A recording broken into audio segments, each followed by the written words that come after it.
Italy গমনেচ্ছুদের জন্য এই মুহূর্তের সবচেয়ে বড় সুখবর। অবশেষে বহুল প্রতীক্ষিত নুল্লা ওস্টা বা কাজের পারমিট দেওয়ার গতি অনেক গুণ বেড়ে গেছে। কিন্তু আপনি কি জানেন ইতালির কোন শহরে সবচেয়ে বেশি নুল্লা ওস্তা ইস্যু হচ্ছে? রোম, মিলান নাকি ভেনিস? কোথায় আপনার ভাগ্য খোলার সম্ভাবনা বেশি? আজকের ভিডিওতে আমরা শতাংশের হিসাব সহ বিস্তারিত জানব। মূল আলোচনা: শহরের হিসাব। সাম্প্রতিক তথ্যের ওপর ভিত্তি করে ইতালির প্রধান শহরগুলোতে নুল্লা ওস্তা ইস্যুর হার বিশ্লেষণ করলে দেখা যায় রোম সবচেয়ে এগিয়ে আছে।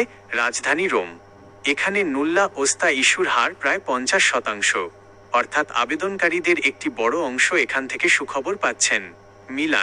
মিলান ফ্যাশন ও ব্যবসার রাজধানী মিলানেও কাজের পারমিট ইস্যুর গতি বেশ ভালো, যার হার প্রায় 40%। ভেনিস পর্যটন নগরী, ভেনিসে নুল্লা ওস্তা ইস্যু হয়েছে প্রায় 35%। ফ্লোরেন্স এই শহরে পারমিট ইস্যুর হার প্রায় 25%। বোলোগনা তালিকায় কিছুটা পিছিয়ে থাকলেও বোলোনিয়ায় নুল্লা ওস্তা ইস্যুর হার প্রায় 15%। শেষ অংশ: কল টু অ্যাকশন। আপনার আবেদনটি কোন শহরের আন্ডারে করা হয়েছে এবং আপনার বর্তমান স্ট্যাটাস কি তা অবশ্যই কমেন্ট করে জানান। ইতালির নুল্লা ওস্তা এবং ভিসা সংক্রান্ত এমন সব লেটেস্ট আপডেট সবার আগে পেতে আমাদের চ্যানেলটি সাবস্ক্রাইব করে পাশে থাকুন। ধন্যবাদ।